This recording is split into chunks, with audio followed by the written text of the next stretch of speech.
नमस्कार दोस्तों। I hope आपने पहले के वीडियो देख लिए होंगे 2024 का 2023 का। ये 2023 का ये पार्ट 3 है। पार्ट 1 2 ऑलरेडी अपलोडेड कर दिया हूँ मैं। आप मेरा सेक्शन में CVT PG बोल के एक प्लेलिस्ट भी बनाया हूँ 2025 बोल के, और GAT-B का वीडियो एज वेल एज हम लोग अपलोड करना स्टार्ट कर दिए हैं, तो आप जाके देख सकते हैं। तो that is my qualifications for. बहुत सारे बच्चे पूछ सकते हैं कि हाँ आपका क्वालिफिकेशन क्या है। तो currently I am doing PhD in RC Faridabad. Student guidance का बात करो तो बहुत सारे बच्चे को अभी तक गाइड कर चुके हैं और टीचिंग एक्सपीरियंस भी अच्छा खासा हमारे पास है। चलो, तो वन बाय वन हम लोग क्वेश्चन डिस्कशन करेंगे CVT PG के बारे में, और कैसे क्वेश्चन सॉल्व करना है और क्या क्या चीज़ों को ध्यान रखना है। जैसे पहले वीडियो में मैं बताया था, इस वीडियो में बताऊँगा। जैसे ये क्वेश्चन आप देख सकते हैं एनिमल फिजियोलॉजी का, राइट। एनिमल फिजियोलॉजी का क्वेश्चन है, और मैंने जैसे बताया था लास्ट वीडियो में कि यूरिनरी सिस्टम से भी आपका क्वेश्चन आता है, और वहाँ से counter kind mechanism, filtration rate, रास मतलब रेनिन एंजियोटेंसिन एल्डोस्टेरोन सिस्टम जो होता है उसके ऊपर क्वेश्चन पूछते हैं। अब इस क्वेश्चन में आप हो सकता है मोस्ट ऑफ द बच्चों को इसका आंसर पता हो, हार्मोन्स, एंडोक्राइनोलॉजी और यूरिनरी सिस्टम को मिक्स करके भेजो। एनिमल फिजियो का क्वेश्चन तो आएगा ही अगर आप जूलॉजी का इंटरेस्ट दे रहे हो, ठीक है। तो इसका आंसर बच्चों एल्डोस्टेरोन होगा। क्यों होगा इसके पीछे मैं कारण बताऊँगा, उसका भी मैं एक्सप्लेनेशन दे के रखा हूँ क्यों। तो उसके पहले नेफ्रॉन को समझना पड़ेगा, और नेफ्रॉन क्या करता है वो समझना पड़ेगा। तो आप लोगों को बताया था कि एफरेंट आर्टेरियल आता है और इफरेंट आर्टेरियल इधर से निकल जाता है। ये आपका जस्टोग्रामुलर एपरेटस है, और पहले आपका कुछ पार्ट चीज़ें आपका प्रॉक्सिमल कॉन्वोल्यूटर ट्यूबुल में एब्जॉर्ब होता है, कुछ चीज़ें आपका लूप ऑफ हेनली में होता है, और कुछ आपका प्रॉक्सिमल डिस्टल कॉन्वोल्यूटर ट्यूबुल, और कुछ आपका कलेक्टिंग डक्ट में होता है। अब ये एल्डोस्टेरोन आंसर क्यों होगा। बहुत सारे बच्चे हो सकता है ADH कर दें, क्यों क्वेश्चन को ऐसे डिज़ाइन किया जाता है कि आप गलत कर दें, ठीक है। अब ये गलती क्यों होता है और किस कारण से होता है इसके बारे में हम लोग देखेंगे। चलिए इस वाले स्लाइड में पहले आते हैं। ये वाला स्लाइड अगर समझ जाइएगा तो बहुत सारे पार्ट आपका क्लियर हो जाए, क्योंकि यहाँ से क्वेश्चन पहले भी आया है, अभी भी आता है और आगे भी आएगा, ठीक है। तो रास क्या होता है। रास होता है renin angiotensin aldosterone system. Why it is name renin angiotensin aldosterone system. क्यों क्या होता है, आपका जब लो ब्लड प्रेशर हो जाता है, या आपका ब्लड लॉस बहुत ज़्यादा मात्रा में होता है, या बॉडी आपका डिहाइड्रेशन हो जाता है, वो तीनों सिचुएशन में क्या होता है, आपका ब्लड जो प्रेशर होता है वो लो हो जाता है, अब ब्लड वॉल्यूम भी लो हो जाता है। And that is sense by the juxtaglomerular apparatus. जैसे हम आप लोगों को पहले बताए थे कि ये जो एपरेटस है ये सेंस कर लेता है कि हाँ भाई ब्लड प्रेशर लो है। अगर वो सेंस कर लेता है तो वो क्या करता है, रेनिन सीक्रेट करता है। तो आप देख सकते हैं किडनी का जो पार्ट है रेनिन दिखाया है। ये क्या करता है, जो आपका लीवर से एंजियोटेंसिनोजेन होता है उसको काट के आपका एंजियोटेंसिन 1 कर देता है। देन ये ब्लड के थ्रू आपका लंग्स में जाता है, और लंग्स में आपका एक तरह का एंजाइम होता है जो आप कोविड के टाइम सुने होंगे, एंजियोटेंसिन कन्वर्टिंग एंजाइम। क्योंकि ये आपका ये रिसेप्टर AC रिसेप्टर के नाम पे आप बहुत डिबेट सुने होंगे कि स्पाइक जाके वहाँ बाइंड करता है। तो एंजियोटेंसिन 1 जो है एंजियोटेंसिन 2 में कन्वर्ट होता है, और वो अल्टीमेटली क्या करता है, आपका मसल्स जो होता है, आपका जो एंडोथेलियल सेल्स होता है उसको कॉन्ट्रैक्ट कराता है, वैसे कॉन्ट्रैक्शन करवाता है, और अल्टीमेटली ब्लड प्रेशर को बढ़ाने की कोशिश किया जाता है। और एज मतलब simultaneously what they did actually, तो एंजियोटेंसिन 2 जो बन गया वो क्या करता है, अब एड्रिनल ग्लैंड जो किडनी के ऊपर एक ग्लैंड होता है जिसको एड्रिनल ग्लैंड बोलते हैं, वहाँ पर जाके आपका आप पता करिएगा तो पता चलेगा कि टॉटरा का बुक है, वहाँ पर आपको मिल जाएगा 3 प्रकार का सेल लाइन मिल जाएगा जो कॉर्टेक्स में होता है, जोना ग्लोमेरुलोसा, फेसिकुलेटा, रेटिकुलरिस, ठीक 3 होता है। उसमें से एक सेल का पॉपुलेशन होता है वो आपका एल्डोस्टेरोन सीक्रेट करता है, इसको मिनरल कॉर्टिकॉइड्स भी बोलते हैं। वो जाके क्या करता है, आपको जो प्रिंसिपल डक्ट होता है वहाँ पर भी एक्ट कौन करता है, और सोडियम का एब्सॉर्प्शन बढ़ा देता है, क्योंकि इसका अल्टीमेट काम होता है कि ब्लड प्रेशर को बढ़ाना, ब्लड वॉल्यूम को बढ़ाना। तो इसी के ऊपर क्वेश्चन ये बेस्ड है। बहुत सारे बच्चे ADH को करेंगे, बट ADH का काम जो होता है increase the water reabsorption in the collecting duct, does not directly affect sodium reabsorption, ठीक है। क्या करता है एल्डोस्टेरोन का काम अगर देखिएगा आप, तो ये क्या करता है directly increasing the sodium reabsorption, ठीक है।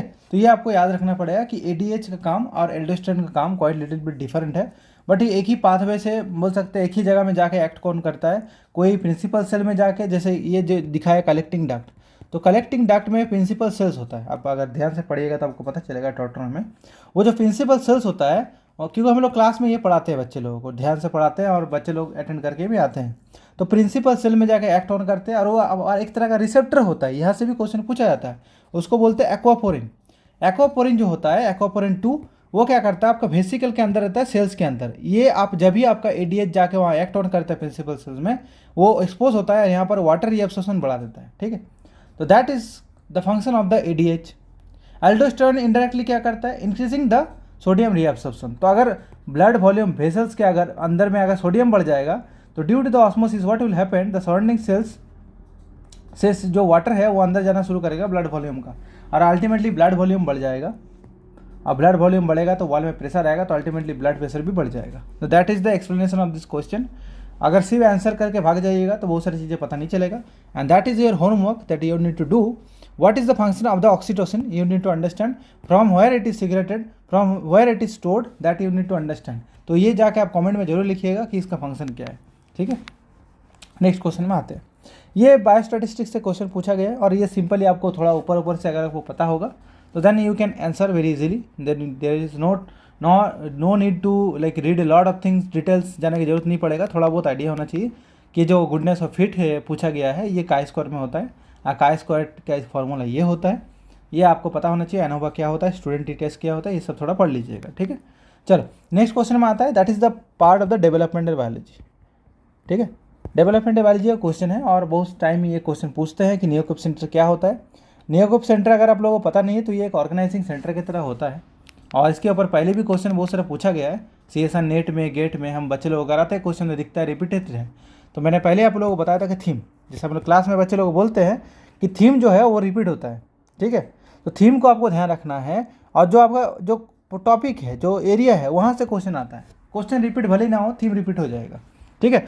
तो यहाँ पर बीटा कैटेनिन आपको पूछा गया है, इसके ऊपर क्वेश्चन पूछे तो क्या करता है। तो बीटा कैटेनिन का पहले रीजन मैं लिख दिया हूँ कि beta catenin accumulation on the dorsal side of the embryo is essential for the Nieuwkoop centre formation which later induce the Spemann organiser helps the establish the body development.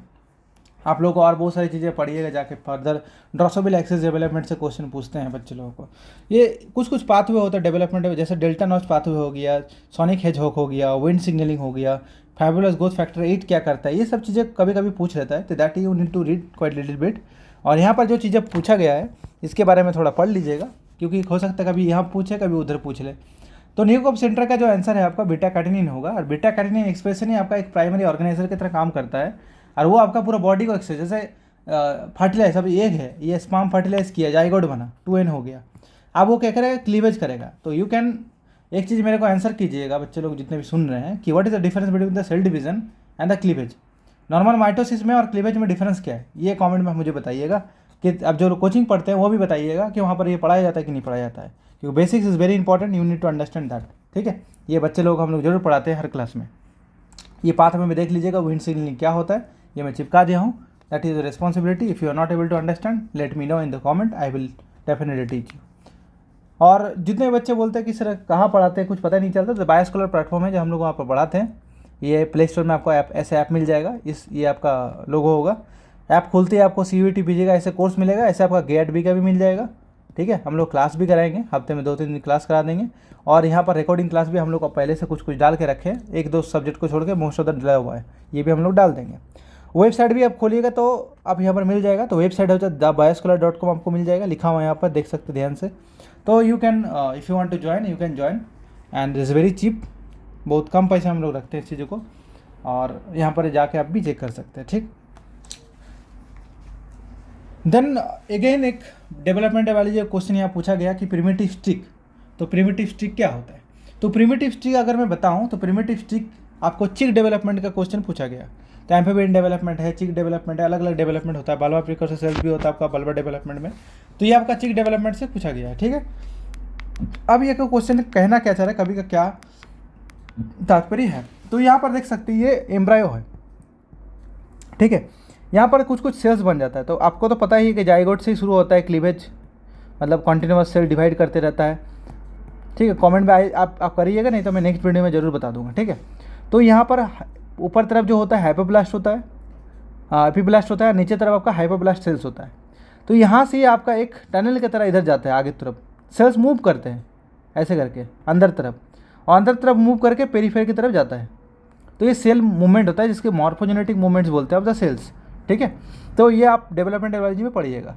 और एक आपका ऐसे क्लीवेज की तरह बनता है इस जगह में, that is called the Henson node, ठीक है। इसके यहाँ से भी क्वेश्चन पूछ लेता है। That is the part of the chick development. बाहर वाला जो एपिब्लास्ट है वो एक्टोडर्म बनाता है, और अंदर वाला जो है ये सेल्स देखो इसे मेसोडर्म बनता है। आप मेरे को एक और चीज़ बताइएगा कि what is the meaning of the coelom.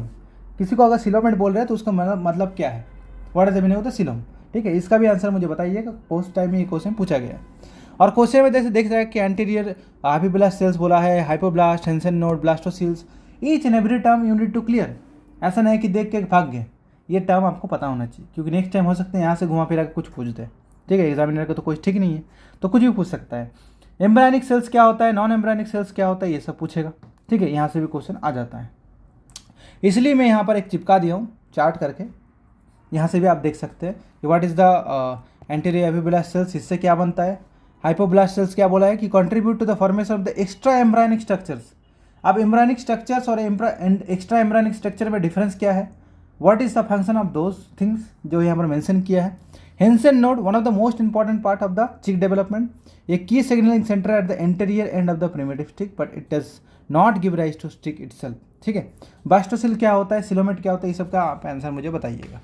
ठीक है, एक और बोला है कि anapsid skull is a characteristics of. जब पहले जूलॉजी का एग्जाम होता था, BHU का अलग सेकंड ट्रांस होता था, तो वहाँ पर एग्ज़ाम का नाम था BHU पेट।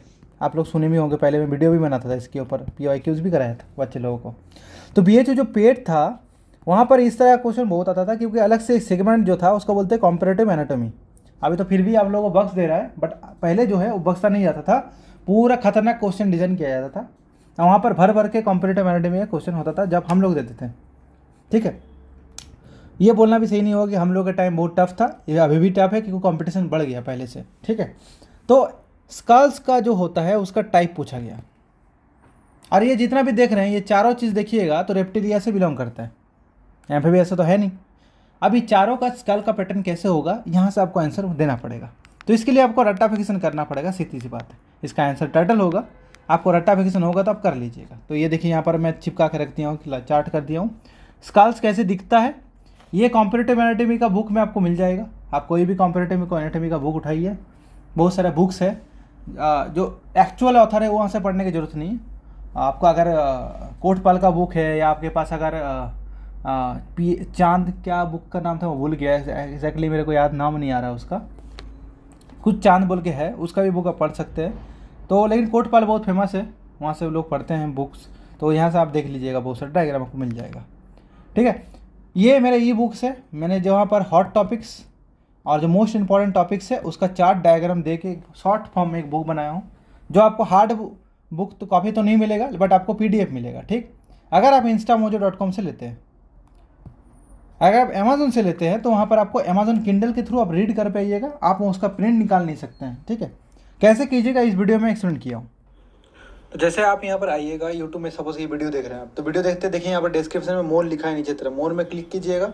मोर में क्लिक करते आपका डिस्क्रिप्शन खुल जाएगा। यहाँ पर आपका देखिए ई बुक 1 2 3 लिखा हुआ है, ये आपका ई बुक जो है आपको PDF में मिलेगा instamojo.com, इंस्टाग्राम से नहीं, इंस्टामोजो से।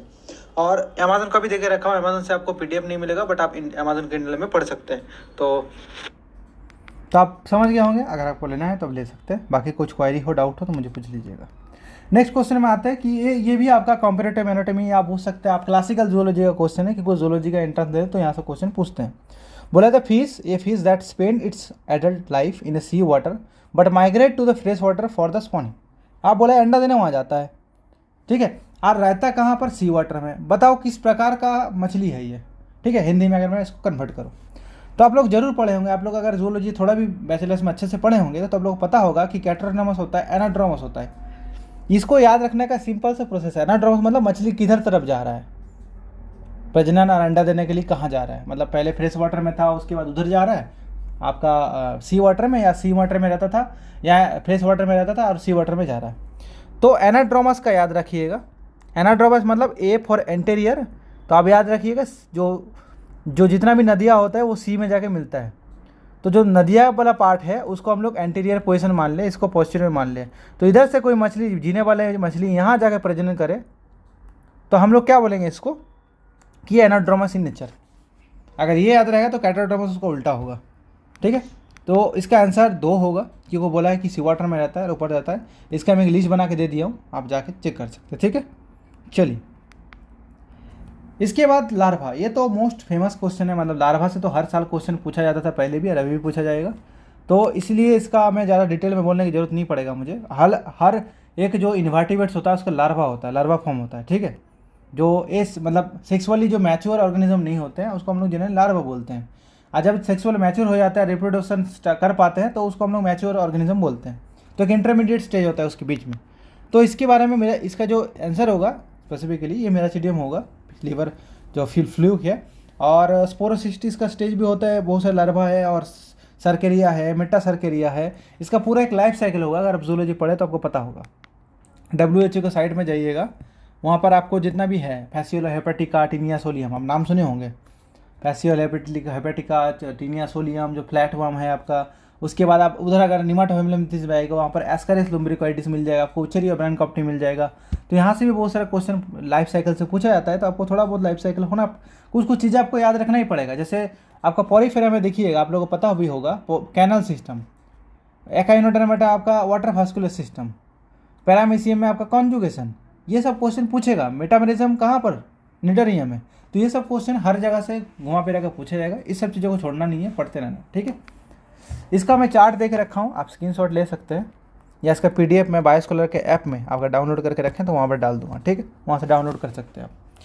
तो ये चार्ट आप याद रखिएगा कि कौन सा ऑर्गेनिज्म, उसका लार्वल फॉर्म नाम क्या है, और उसको कॉमन नेम में क्या कहा जाता है।